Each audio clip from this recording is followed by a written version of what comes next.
Royal media news, बातम्या आणि बरंच काही.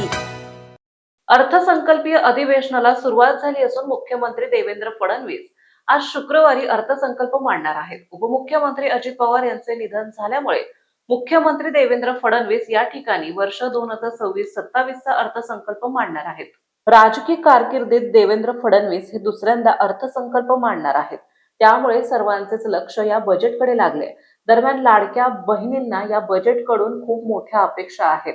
निवडणुकीच्या काळात दिलेल्या आश्वासनानुसार लाडक्या बहिणींच्या हप्त्याचे पैसे 1500 वरून 2100 वर येणार का याची उत्सुकता लाडक्या बहिणींना लागली आहे.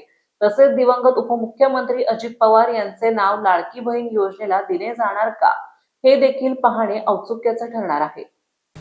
महाराष्ट्रातील ताज्या आणि महत्त्वपूर्ण बातम्या पाहण्यासाठी आजच आमच्या रॉयल मीडिया न्यूज चॅनलला सबस्क्राईब करा आणि बेल आयकॉन प्रेस करा.